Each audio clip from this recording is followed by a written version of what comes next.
In a recent outburst, Jos Verstappen has once again openly criticized Christian Horner, suggesting that the situation he predicted a few months back is beginning to unfold. The ongoing feud between these two figures appears to have no resolution in sight, and with Max Verstappen struggling to maintain his lead in the Drivers' Championship, this conflict could potentially spell the beginning of Red Bull's downfall. However, the pressing question is, was Jos right from the start about Red Bull's future trajectory? More importantly, could this ultimately push Max to consider a new team come 2026? It's clear that Jos Verstappen and Christian Horner have had a strained relationship, which traces back to Monaco 2022. During that event, Horner emphasized that no individual driver could be more significant than the team, leading to Sergio Perez being prioritized over Verstappen in strategic decisions. What seemed like a minor issue back then has since snowballed into frequent disputes. The latest remarks from Jos now threaten to further deepen the divide, possibly shattering their relationship beyond repair. It's obvious that Max has voiced concerns regarding several problems with the car, but those issues were never addressed since he managed to win a few races he wouldn't have won if not for mistakes made by competitors like McLaren, particularly in Canada and Imola. Despite these struggles, the internal power dynamics within Red Bull have been the focal point of the team's ongoing controversies. This turmoil has now escalated to a point where 3 of their top engineers have left the team to join competitors. The situation began deteriorating with the departure of Adrian Newey, who moved to Aston Martin. Coincidentally or not, Red Bull's decline started right around the same time Newey announced he was leaving. This exit was followed by Jonathan Wheatley, the long-standing sporting director for Red Bull. Wheatley was the one who applied intense pressure on Michael Masi during the final lap of the 2021 Abu Dhabi Grand Prix to ensure one lap of fair racing. Lastly, the departure of Will Courtney, who had been the head of strategy for more than 20 years, dating back to the team's Jaguar days, added to the growing crisis. Jos Verstappen had already warned earlier in the season, even before these exits occurred, that a scenario like this would unfold if the team's leadership, led by Horner, failed to change course. At the East Belgian Rally last weekend, Jos was asked about the current turmoil within Red Bull. He responded, "This is exactly what I warned about. The team kept saying it wouldn't matter, as they had other people to fill those roles. But now, with so many leaving, Max faces questions about it every time. It's simply not a healthy situation." Despite being cleared of any misconduct following an internal investigation conducted by the team, which involved an independent lawyer, Jos still questions if Red Bull is on the right path under Christian Horner's leadership. This viewpoint has been frequently expressed by the father of the 3-time world champion. He believes that it is Horner's fault that the car has not undergone significant improvements in recent months. Despite Max Verstappen's repeated comments about the RB200's issues, even while winning races and securing podiums, there has been little effort to address the growing problems, potentially jeopardizing both championships. It's almost certain that Red Bull has lost the Constructors' Championship to McLaren, but their troubles might not end there. With 6 races and 3 sprint events still to go, Max now has serious competition in the Drivers' Championship in the form of Lando Norris. Additionally, the team has Ferrari hot on their heels in the fight for P2. The penalties from their outdated wind tunnel and sporting restrictions, which limit time spent in this crucial facility, are now severely hampering Red Bull's progress. Adding fuel to the fire is the ongoing tension between Jos and Horner, only exacerbating an already stressful situation. When addressing the fact that Max's feedback often goes ignored, Jos pointed out that the team has taken many wrong turns recently. He stated, "Internally, they need to hold up a mirror and stop sugarcoating things. It's time, if it's not already too late, to ask the tough questions. Good people are leaving, and I'm extremely unhappy with the current situation. There's no way to make this look better than it is."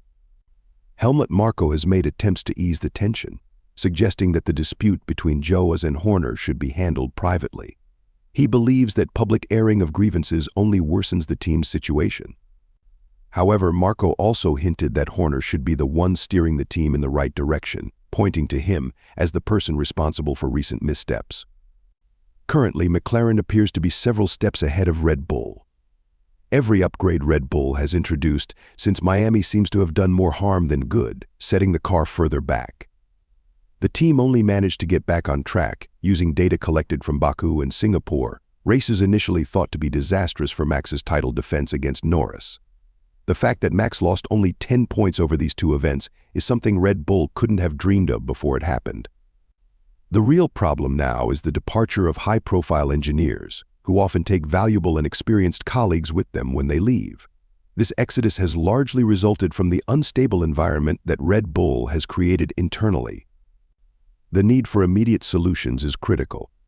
It's not just the 2024 season they need to worry about if things remain unchanged, as they likely will since the regulations are expected to stay consistent. Red Bull will find it incredibly challenging to produce a competitive car for 2025. Meanwhile, Horner remains optimistic. He believes the team has successfully recruited many staff members from other teams, including Mercedes, and feels there's too much focus on the high-profile exits of Newey and Wheatley. In the past year, we've brought in nearly 250 people across various projects, including our new powertrain division and engine shop, Horner said, downplaying the loss of the two prominent figures. Horner has also tried to minimize Adrian Newey's departure, something he has been doing consistently over the past few months, despite being criticized by F1 experts, including Helmut Marko. Adrian has been on the brink of retiring for a decade, so we had to be ready for that, Horner explained. I believe we have the depth and strength within our team. Adrian decided to continue elsewhere, and Jonathan Wheatley, another long-term member, also moved on. But they are just two individuals out of the 2,000 people we have in the organization. While there's a lot of attention on them because they are public-facing, we don't talk enough about the 200-plus personnel we've brought in from Mercedes alone. As it stands, Red Bull's primary challenge is optimizing the car's performance. They can't always rely on Max finishing in P2 to secure the championship, regardless of where Norris finishes in the remaining races. Helmut Marko has acknowledged this, stating that the data from their simulations must translate into on-track performance. As soon as Max starts winning races again, Perez will naturally move up, and the entire situation will look very different, Marko said. But for that, we need a broader working window for the car. It can't perform well within a very narrow range. I trust our engineers to deliver the required performance, but it needs to be evident on the track, not just in simulations. One significant issue Red Bull faces is the age of their wind tunnel, which dates back to the post-World War II era. This outdated facility is something that needs immediate attention, but right now the team appears to lack any practical solutions. They're placing all their hopes on the upgrade scheduled for the Austin race. However, simply adding a flexible front wing and a new floor does not guarantee they've found the silver bullet Max needs to defend his championship. With all of these challenges stacking up, it's fair to wonder if Jos's comments are the wake-up call that Red Bull needs to steer the team in a new direction. His words, though harsh, may serve as a crucial push for Christian Horner to reflect on the team's current state and address its problems head-on. The reality is that Red Bull seems to be in a downward spiral without a clear exit strategy. While they're pinning hopes on the new Austin upgrades, simply introducing changes like a flexible front wing and a redesigned floor won't magically resolve the deeper issues they face. The constant internal conflicts, the departure of key staff members, and the car's performance problems all signal that a significant overhaul is needed. The bigger question now is, will Red Bull take these warnings seriously and initiate the changes required to turn their fortunes around?